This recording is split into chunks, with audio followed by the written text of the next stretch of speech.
Waheshimiwa wabunge, maelezo ya Spika kuhusu kitendo cha Mheshimiwa Lucy Mayenga mbunge kutumia lugha isiyo ya kibunge siku ya tarehe 21 Mei 2026. Waheshimiwa wabunge, tarehe 21 Mei 2026, Mheshimiwa Sigrada William Mligo mbunge aliomba ruhusa ya kiti ili kutoa taarifa. Taarifa hii inaeleza kuwa Mheshimiwa Lucy Mayenga aliyekuwa anachangia bajeti ya Wizara ya Ujenzi. Kabla ya kiti kutoa uamuzi wa ombi hilo, Mheshimiwa Lucy Mayenga alitamka maneno yafuatayo: Mheshimiwa Naibu Spika, sitaki taarifa zako na wewe hebu kaa chini. Mheshimiwa Sigrada aliendelea kuomba ruhusa ambapo kiti kilimpa nafasi, na alipopewa nafasi alieleza yafuatayo: Mheshimiwa Naibu Spika, asante. Ninapenda kumpa taarifa mzungumzaji kwamba yeye sio mamlaka ya kuzungumzia serikali.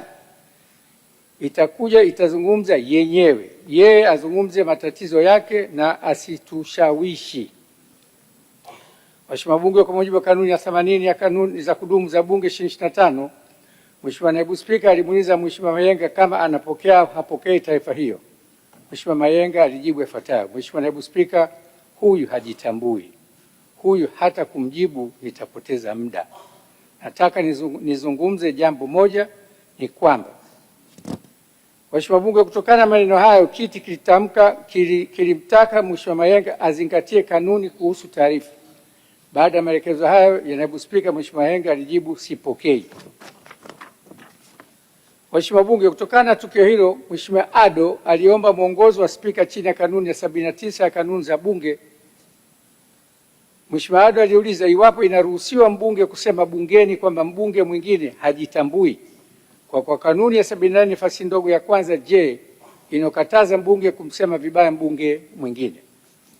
Mheshimiwa Bunge, pamoja na kuwa kiti kilitoa mwongozo wa jambo hili siku ya tarehe 21 Mei 2026, nimeona ipo haja ya kusisitiza kuhusu masharti ya kanuni inokataza matumizi ya lugha isiyo ya kibunge.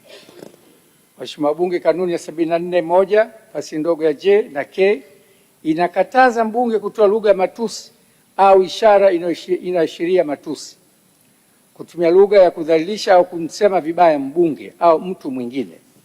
Masharti ya kanuni hii yanalenga kuhakikisha mijadala ya bunge inafanyika kwa staha ili kulinda hadhi ya heshima ya bunge. Mheshimiwa Bunge, maneno ya Mheshimiwa Lucy Mayenga mbunge tarehe 1 Mei 2026 kwa mbunge hajitambui ni lugha ya kuudhi, kudhalilisha na kusemwa vibaya mbunge mwingine.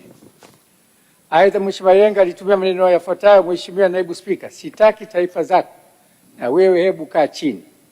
Maneno hayo hayaonyeshi heshima kwa kiti kilichokuwa kinaongoza kikao wala kwa mbunge aliomba nafasi ya kutoa taarifa. Ikumbuke kwamba kabla kiti hakijatoa uamuzi wa ombi la Mheshimiwa Sigrada, Mheshimiwa Lucy Mayenga aliingilia kati kwa kutumia lugha niliyoitaja hapo juu. Mheshimiwa Bunge, kutoheshimu kiti na kutumia lugha isiyo ya kibunge ni ukiukwaji wa kanuni za bunge zinazosimamia majadiliano bungeni. Hivyo natoa onyo kwamba maneno ya vitendo hivyo visirudiwe ndani ya bunge. Hivyo naelekeza kwamba maneno yafuatayo Mheshimiwa Lucy Mayenga yafutwe kwenye Hansard: Mheshimiwa Naibu Spika, sitaki taarifa zako na wewe hebu kaa chini. Na Mheshimiwa Naibu Spika, huyu hajitambui. Huyu hata kumjibu nitapoteza muda. Mheshimiwa Bunge, nawakumbushe kwa tarehe 18 Mei 2026 nilitoa mwongozo na kusisitiza kuhusu umuhimu wa wabunge kutumia lugha ya kibunge katika mijadala yao. Pamoja na kufanya hivyo, baada ya kiukwaji wa kanuni unaendelea kujitokeza katika mjadala ya wabunge. Mheshimiwa Bunge, kwa mara nyingine nitumia nafasi hii kuelekeza wabunge wote kuzingatia kanuni ya 74 inayoweka masharti kuhusu mambo yasiyoruhusiwa bungeni.